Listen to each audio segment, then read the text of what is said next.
शाम का धुंधलका गहराने लगा था।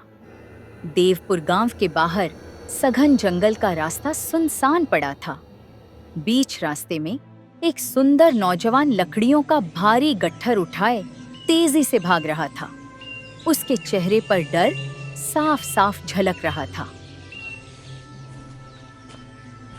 मुझे बहुत देर हो गई है, मुझे जल्दी पहुंचना होगा, वरना गांव के बाकी लोगों की तरह मैं भी गायब हो जाऊंगा।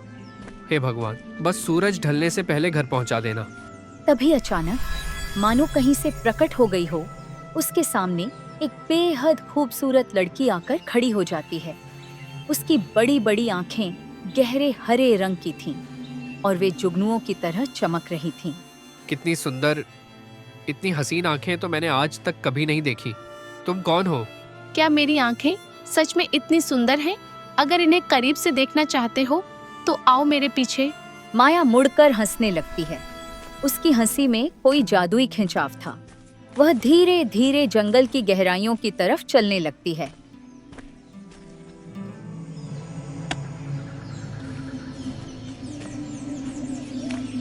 रुको, तुम इतनी जल्दी कहाँ जा रही हो? मुझे तुमसे बात करनी है, रुको।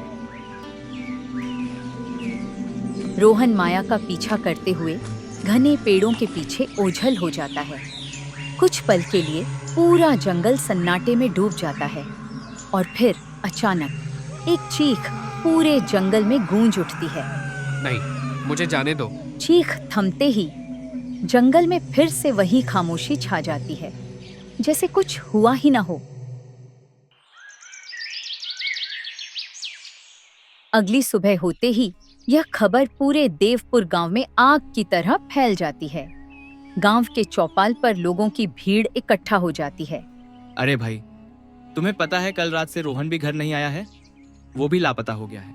हाँ भाई, उसकी माँ पागलों की तरह सब जगह उसे ढूंढ रही है। हमें नहीं पता किसकी बुरी नजर हमारे गांव को लग गई। अरे भाई, अब इस गांव में बचा ही कौन है? 200 लोग एक एक करके गायब हो गए। अब तो यहाँ सिर्फ औरतें और हम जैसे कुछ गिने चुने मर्द ही बचे हैं। अब अगला नंबर किसका होगा, कोई नहीं जानता। हमने सुना है यह सब उस खूबसूरत रहस्यमयी लड़की का चक्कर है। हर कोई यही कहता है कि वह रात को दिखती है, शांत और बेहद सुंदर, लेकिन उसकी आंखों में एक अजीब सा ठंडापन होता है। वह किसी से कुछ नहीं करती, बस दिखती है। फिर भी न जाने क्या जादू है कि लोग उसके पीछे चले जाते हैं और फिर कभी वापस नहीं लौटते। यह कहकर दोनों गांव वाले परेशान होकर चले जाते हैं। उनकी बातें पूरे चौपाल पर गूंजती रहती हैं। वहीं दूर एक पेड़ के नीचे खड़ा आरव उनकी सारी बातें सुन लेता है। उसके चेहरे पर गांव वालों की बातों को लेकर कोई डर नहीं है, बल्कि एक अजीब सी बेफिक्री है। वह अपने कंधे उचकाता है और मुस्कुराता है। ऐसा कुछ नहीं होता। पता नहीं गांव वाले आखिर क्या ही कह रहे हैं। एक लड़की के पीछे जाकर लोग गायब हो रहे हैं। अंधविश्वास है सब। मुझे क्या, मुझे तो जंगल से लकड़ियां काटने जाना है। मेरी माँ की दवा के लिए पैसों का इंतजाम करना है। आरव बेखौफ होकर घने जंगलों की तरफ चल देता है। वह अपनी कुल्हाड़ी उठाता है और लकड़ियां काटने लगता है। सूरज धीरे धीरे ढल रहा होता है। तभी अचानक सन्नाटे को चीरती हुई किसी के पैरों के घुंघरुओं की झंझनाहट सुनाई देती है। अरे, इतने घने जंगल में ये घुंघरू की आवाज कहाँ से आई है? नहीं, मुझे इस आवाज के पीछे नहीं जाना। मुझे अपनी माँ के इलाज के लिए लकड़ियां बेचनी है। आरव उस आवाज को अनसुना कर देता है। वह लकड़ियां समेटता है और घर लौट आता है। लेकिन अगली सुबह जैसे ही वह फिर से जंगल पहुंचता है और लकड़ियां काटना शुरू करता है, वही रहस्यमयी घुंघरू की आवाज फिर गूंजने लगती है। इस बार आरव की उत्सुकता उसके डर पर भारी पड़ जाती है। हे, ये क्या? कल भी यही आवाज थी और आज भी। आखिर ये आवाज आ कहाँ से रही है? चलो, आज देख ही लेता हूँ। आरव आवाज का पीछा करते हुए घने पेड़ों के बीच से गुजरता है। वह जंगल के उस हिस्से में पहुंच जाता है जहां वह कभी नहीं गया था। कुछ ही दूरी पर एक छोटा सा तालाब था और तालाब के किनारे माया बैठी थी, एक बेहद खूबसूरत देहाती लड़की। उसकी सुंदरता देखकर आरव के कदम वहीं थम जाते हैं। वह बस देखता रह जाता है। तुम दिखने में तो बहुत खूबसूरत हो, पर इतने घने और खतरनाक जंगल में अकेली क्या कर रही हो? मैं तुम्हें कुछ नहीं बता सकती, पर लगता है तुम्हें मेरी खूबसूरती भा गई है, तभी तो तुम यहाँ तक खिंचे चले आए हो। मेरे साथ चलो आरव, मैं तुम्हारे साथ अपना बाकी जीवन बिताना चाहती हूँ। नहीं, कुछ भी हो जाए, मैं अपनी माँ को अकेला छोड़कर कहीं नहीं जा सकता। मेरी जिम्मेदारी मेरे लिए सबसे ऊपर है। आरव बिना पीछे देखे वहां से मुड़कर चला जाता है। माया उसे जाते हुए देखती रह जाती है। पहली बार किसी ने उसे ठुकराया था। उसकी आंखों में वह चमकने वाला ठंडापन अब बेचैनी में बदल चुका था। वह अपने आप से बात करने लगती है। ऐसा कैसे हो सकता है? आज तक कोई मेरे जाल से नहीं बचा, फिर यह लड़का मुझे ठुकराकर कैसे जा सकता है? अगर मैंने इसे अपने वश में नहीं किया तो मेरी वो पुरानी इच्छा कभी पूरी नहीं होगी। आरव वापस अपने घर आ जाता है। कई दिन बीत जाते हैं। हर रोज जब आरव जंगल जाता है, माया कहीं न कहीं से प्रकट हो जाती है। कभी अपनी सुंदरता से तो कभी अपनी मीठी बातों से वह उसे बहलाने की कोशिश करती है, लेकिन आरव अपनी जिम्मेदारी के आगे कभी नहीं झुकता। एक दिन थक हार कर माया घने जंगल के बीच एक पेड़ के नीचे बैठ जाती है और फिर वह फूट फूट कर रोने लगती है। उसके आंसू जमीन पर गिर रहे थे। दूर से लकड़ियां काट रहा आरव यह देखता है। वह कुल्हाड़ी रोक देता है। अरे क्या हो गया? ये रो क्यों रही है? रोज तो ये इतने अच्छे से बात किया करती थी मुझे परेशान करने के लिए, लेकिन यार ये सच में रो क्यों रही है? आरव अपनी कुल्हाड़ी वहीं रखकर धीरे धीरे माया के पास जाता है और उसके बगल में बैठ जाता है। अरे क्या हो गया? आज तुम इतना रो क्यों रही हो? तुम्हें मैं अपने दिल की बात बताना चाहती हूँ, लेकिन तुम हो कि मुझ पर ध्यान ही नहीं देते। देखो, मुझे माफ कर दो। मुझे किसी लड़की का दिल यूं नहीं तोड़ना चाहिए था। भले ही तुम कुछ भी कहो, लेकिन तुम हो बहुत सुंदर। बताओ, आखिर क्या परेशानी है? तुम इस तरह एक प्रेम न मिलने की वजह से इतना रो क्यों रही हो? तुम चलो मेरे साथ। ठीक है, इतने दिनों से तुम कह रही हो तो चलो, आज मैं तुम्हारे पीछे जाने के लिए तैयार हूँ। इतना कहकर आरव और माया दोनों वहां से निकल पड़ते हैं। वे घने जंगलों के बीच से गुजरते हैं। रास्ता उबड़ खाबड़ था, घने पेड़ों से घिरा हुआ। कुछ देर चलने के बाद आरव की घबराहट बढ़ने लगती है। ये क्या? हम कहाँ जा रहे हैं? बस चलो तो सही। माया उसे एक पहाड़ी के किनारे बनी एक गुप्त गुफा के अंदर ले जाती है। गुफा अंदर से बहुत बड़ी थी और वहाँ बहुत सारे गांव के लोग बेहोशी की अवस्था में पड़े हुए थे, जैसे कोमा में हों। यह देखकर आरव के पैरों तले जमीन खिसक जाती है। वह सहम जाता है। ये क्या? ये सभी गांव वाले यहाँ बेहोशी की अवस्था में पड़े हुए हैं। ये तुमने क्या किया है? मेरा सच कोई नहीं जान पाएगा। तुम भी बाकी सबकी तरह यहाँ कैद हो जाओगे। देखो, तुम जो दिख रही हो वह हो नहीं। आखिर तुम्हारे अंदर कोई तो गहरा दर्द है, मैं देख सकता हूँ। तुम्हें पूरा सच जानना है तो तुम्हें मेरी पूरी कहानी जाननी होगी। हाँ, क्यों नहीं? मैं तुम्हारी पूरी कहानी जानने के लिए तैयार हूँ। माया अपनी आंखें बंद कर लेती है, मानो वह पल फिर से जी रही हो। माया गहरी सांस लेती है। उसकी आंखों में दूर कहीं खोया हुआ दर्द तैरने लगता है और फिर वह अपनी कहानी सुनाने लगती है। सुनो, यह उस समय की बात है जब मैं भी एक आम लड़की थी और हमेशा गांव में सभी के साथ हंसती खेलती रहती थी। देवपुर गांव में मैं अपनी सौतेली माँ कमला और सौतेली बहन पायल के साथ रहा करती थी। मैं दिल की बहुत नेक और ईमानदार थी। और फिर माया की आंखों के सामने वह दिन आ जाता है। वह कहानी बयां करने लगती है। लेकिन एक दिन रोज की तरह मैं घने जंगलों से पानी लेकर गुजर रही थी। तभी दूर खड़ा शौर्य मुझे देख लेता है। जैसे ही माया यह कहती है, कहानी का दृश्य बदल जाता है। हम उस जंगल के रास्ते पर वापस चले जाते हैं। एक युवक, शौर्य, एक पेड़ के नीचे खड़ा माया को घूर रहा होता है। अरे, ये कितनी खूबसूरत लड़की है। मैंने तो अपने ज़माने में कभी इतनी खूबसूरत लड़की नहीं देखी। अब यही मेरी दुल्हन बनेगी। हाँ। इतना कहकर शौर्य माया के सामने आकर खड़ा हो जाता है। ये क्या? तुम कौन हो? मेरे रास्ते से हट जाओ। देखो, घबराओ मत। मैं तुमसे बहुत प्रेम करता हूँ। तुम्हारी पहली नजर ने ही मुझे तुम्हारा दीवाना बना दिया है। तुम मुझे अपना लो, मैं तुम्हें पूरा जीवन खुश रखूंगा। ये तुम क्या कह रहे हो? मैं एक मामूली से घर की बेटी हूँ और तुम इस गांव के सबसे बड़े सेठ भवानीलाल के बेटे हो। नहीं, हम दोनों का यह प्रेम और यह विवाह कभी संभव नहीं होगा। देखो, मैं दूसरे राज्य से पढ़कर आया हूँ और आज पहली बार मैंने तुम्हें देखा है। तुम्हें देखते ही मैं तुम्हें बहुत पसंद करने लगा हूँ और अब तुम्हारी जगह कोई और नहीं ले सकता। बस तुम हाँ बोल दो। वैसे तुम भी किसी राजकुमार से कम नहीं हो। अगर तुम मुझे अपनी पत्नी बनाने के लिए तैयार हो तो यह मेरे लिए सौभाग्य की बात है। चलो, इसने तो हाँ कर दी, यानी कि अब ये मेरी दुल्हन बन सकती है। चलो, मैं ये बात पिताजी को जाकर बताता हूँ। इतना कहकर शौर्य भागता हुआ अपने घर पहुंचता है। वह सीधे अपने पिता सेठ भवानीलाल के पास जाता है। पिताजी, मैंने एक लड़की पसंद कर ली है। क्या हो गया मेरा बेटा, आज तू इतना खुश क्यों है? पिताजी, आज हमारा पहला ही दिन था, लेकिन वो लड़की बहुत ही खूबसूरत है और वह भी मुझसे शादी करने के लिए तैयार हो गई है। हम दोनों शादी करना चाहते हैं। अच्छा, तो वह भी किसी सेठ की बेटी है? बताओ, किसकी बेटी है वो? वह किसी सेठ की बेटी नहीं है, वह हमारे ही गांव के हरिशंकर काका की बेटी माया है। बचपन में मैंने उसे देखा था, लेकिन अब तो उसकी सुंदरता किसी अप्सरा से कम नहीं है। नहीं, मैं उस गरीब लड़की को अपने घर की बहू कभी नहीं बनने दूंगा। नहीं पिताजी, कुछ भी हो जाए, पर मैं शादी करूंगा तो उसी से करूंगा। ये मेरा आखिरी फैसला है। इतना कहकर शौर्य कमरे के अंदर चला जाता है और दरवाजा बंद कर लेता है। सेठ भवानीलाल अकेला रह जाता है।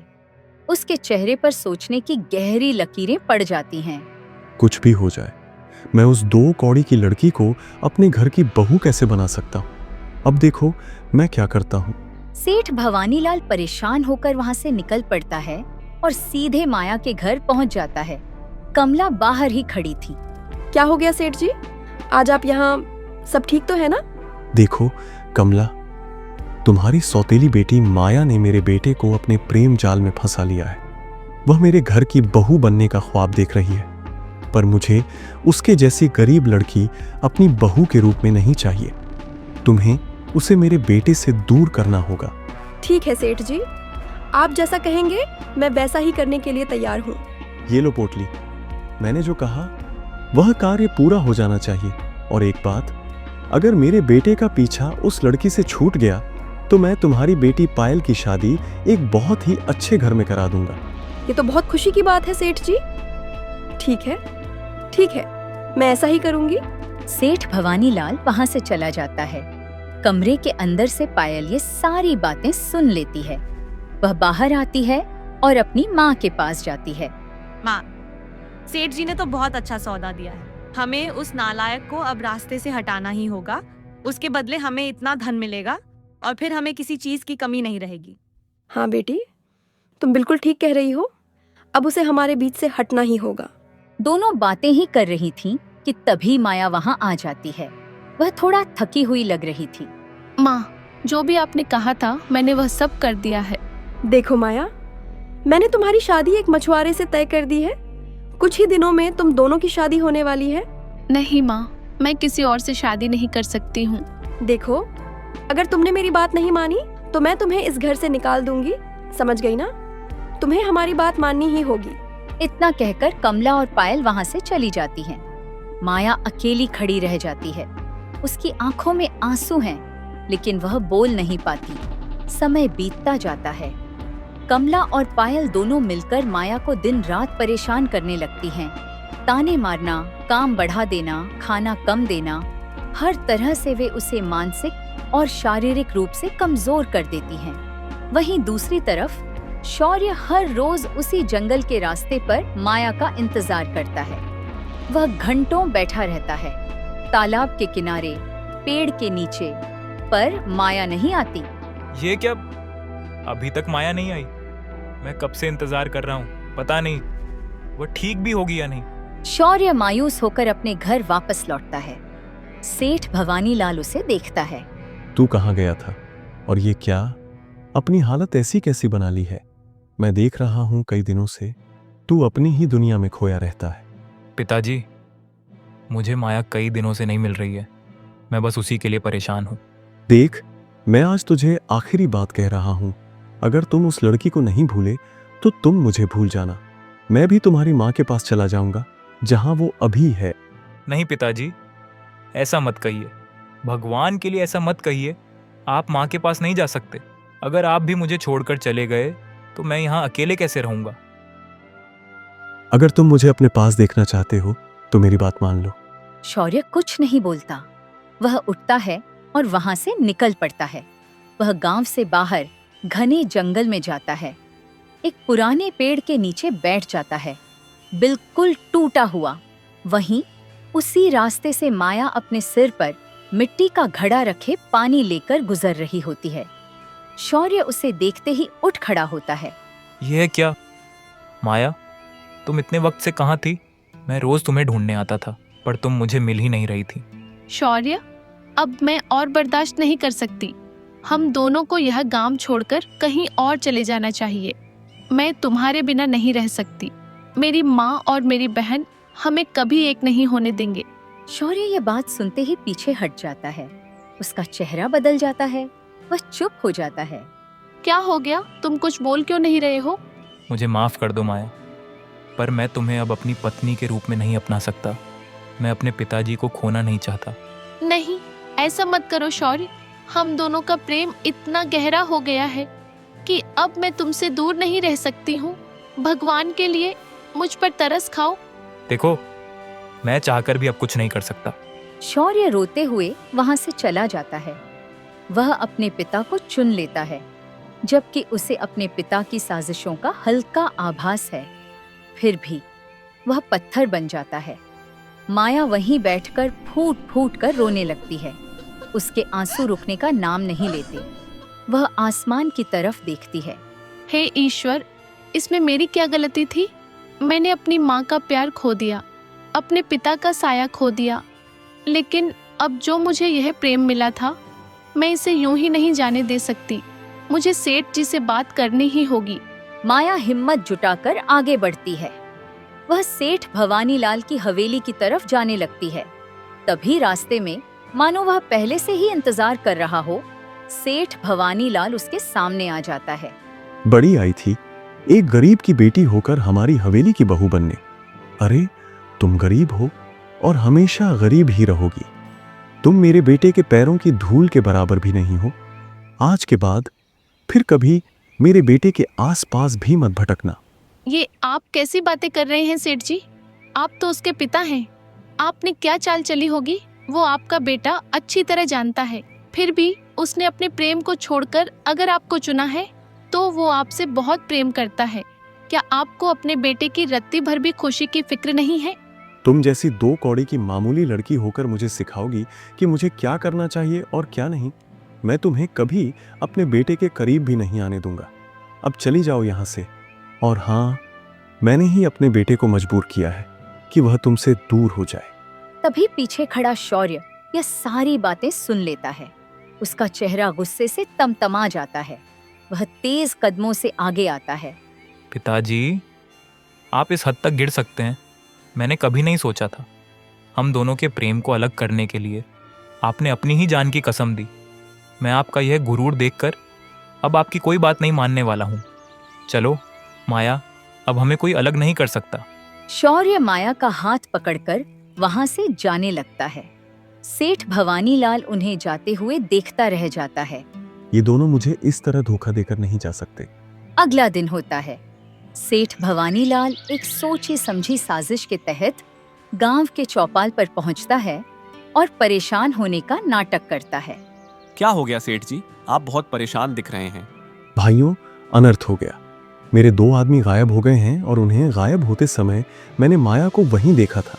वह जरूर कोई काला जादू करती है। वह कोई साधारण लड़की नहीं है। क्या सच में माया काला जादू करती है? अरे, ये तो हमारे गांव के साथ बहुत बड़ा अन्याय है। तभी पीछे से कमला और पायल भी वहां आ जाती हैं और आग में घी डालने का काम करती हैं। हाँ, आप लोग बिल्कुल ठीक कह रहे हैं। मैंने अपनी आंखों से उसे काला जादू करते देखा है। भले ही वो मेरे पति की पहली पत्नी की बेटी हो, लेकिन वो मेरे लिए गांव की भलाई पहले आती है। वो लड़की हमारे गांव के लिए खतरा है। हाँ, मेरी माँ बिल्कुल ठीक कह रही है। मैंने भी उसे बड़ी ही अजीब अजीब हरकतें करते देखा है। फिर तो उसे इसकी सजा मिलेगी। जाओ उसे पकड़कर यहाँ लाओ। कुछ ही देर में गांव वाले माया को चौपाल पर ले आते हैं। माया डरी हुई और हैरान थी। ये क्या, आप लोग मुझे यहाँ क्यों लाए हैं? मेरा कसूर क्या है? कमला उसे सारी बातें बता देती है कि उस पर काला जादू करने का आरोप है। नहीं, आप लोगों को कोई बहुत बड़ी गलतफहमी हुई है। मैंने ऐसा कुछ नहीं किया है, मैं बेकसूर हूँ। लेकिन गुस्से में अंधे हो चुके गांव वाले उसकी एक नहीं सुनते। वे उसे बुरी तरह घायल कर देते हैं। तभी शौर्य वहां पहुंचता है, पर वह भी सेठ भवानीलाल की बातों में आ चुका था। यह क्या माया, मैं तुम्हारे लिए पूरी दुनिया से लड़ने को तैयार था, लेकिन तुमने गलत रास्ता अपनाया। ऐसी लड़की को मैं अपनी पत्नी के रूप में कभी नहीं अपना सकता। शौर्य वहां से मुंह फेर कर चला जाता है। गांव वाले माया को घायल अवस्था में घने जंगल के एक पुराने पेड़ के नीचे ले जाकर छोड़ देते हैं। चलो, अब कुछ ही देर में ये हमारे बीच से चली जाएगी, फिर हमें किसी बात की चिंता नहीं रहेगी। सभी गांव वाले माया को घायल हालत में छोड़कर चले आते हैं। माया दर्द से कराह रही होती है। तभी वहां एक रहस्यमयी बूढ़ी औरत प्रकट हो जाती है। अरे तुम कौन हो बेटी, और तुम्हारी ये हालत? अरे तुम तो बहुत ही घायल हो चुकी हो। रुको, मैं तुम्हारी मदद करती हूँ। वो बूढ़ी औरत माया के पास बैठ जाती है और उसके जख्मों को साफ करने लगती है। कुछ ही पलों में माया पूरी तरह ठीक हो जाती है। ये क्या, मैं इतने जल्दी ठीक कैसे हो गई? और आपने मुझे क्यों बचाया? बेटी, इस तरह हार मानने से कुछ नहीं होता। बताओ, आखिर तुम्हें क्या परेशानी है? माया रोते हुए अपनी सौतेली माँ, बहन और शौर्य के धोखे की सारी कहानी सुना देती है। तुम्हारी सौतेली माँ ने भी तुम्हारा साथ नहीं दिया। देखो बेटी, यह दुनिया सिर्फ डर की भाषा समझती है। इन्हें तुम्हारी ममता और उम्मीदों की फिक्र ही नहीं है।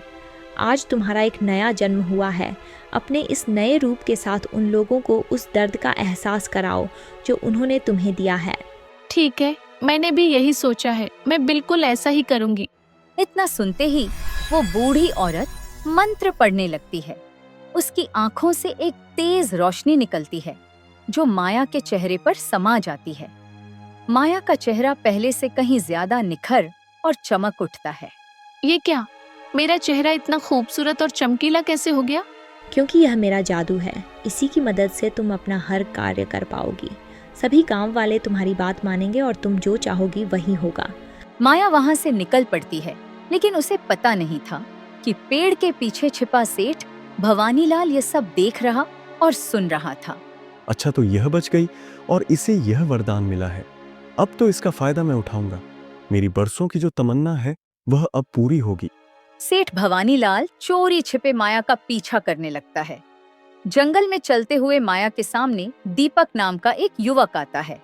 इतनी खूबसूरत लड़की तो मैंने अपने जीवन में कभी नहीं देखी। जैसे ही माया दीपक को अपने पीछे ले जाने लगती है, सेठ भवानीलाल अचानक सामने आ जाता है। अरे रुक जाओ, इसे मेरे हवाले कर दो माया। नहीं, मैं ऐसा नहीं कर सकती। ये मेरी अमानत है। अगर तुमने इसे मुझे नहीं सौंपा तो मेरे पास ऐसी शक्तियां हैं जिससे मैं इस पूरे गांव को तबाह कर सकता हूँ। सोच लो। ठीक है, गांव वालों को कुछ मत करना। भले ही उन लोगों ने मेरे साथ बुरा किया हो, पर मैं उनके साथ बुरा नहीं कर सकती हूँ। तब से गांव वाले माया के रूप के जाल में फंसकर उसके पीछे आते हैं और सेठ भवानीलाल उन सबको उस गुफा में कैद करके रखता है। वह माया को बदनाम करके उसकी शक्तियों के जरिए एक बहुत बड़ी सिद्धि हासिल करना चाहता है। आरव, तुम वह पहले व्यक्ति हो जो मेरे मोह जाल में नहीं फंसे, इसीलिए सेठ भवानीलाल तुम पर शक नहीं करता। मैंने सोचा कि मैं सिर्फ तुम्हें ही यह सारा सच बता सकती हूँ। माया, गुनहगार तुम नहीं, वो सेठ है। उसे मुंह छुपाना चाहिए, तुम्हें नहीं। चलो, आज यह सच सबके सामने लाना ही होगा। आरव और माया देवपुर गांव के चौपाल पर पहुंचते हैं। बरसों बाद माया को जीवित देख गांव वालों के होश उड़ जाते हैं। ये तो वही माया है। ये यहाँ कैसे, और ये जिंदा है? जैसे ही एक गांव वाला गुस्से में आगे बढ़ता है, आरव उसे रोक देता है। रुक जाइए, आप लोगों को पूरा सच नहीं पता। जिसे आप जादूगरनी समझ रहे हैं, वह सेठ भवानीलाल की साजिशों की शिकार है। उसने हमारे गांव के 200 लोगों को एक गुफा में कैद कर रखा है। नहीं, सेठ जी ऐसा कभी नहीं कर सकते। अगर यकीन नहीं है तो मेरे साथ चलिए, अपनी आंखों से सेठ भवानीलाल का काला सच देख लीजिए। आरव और माया सभी गांव वालों को लेकर उस गुप्त गुफा के पास पहुंचते हैं।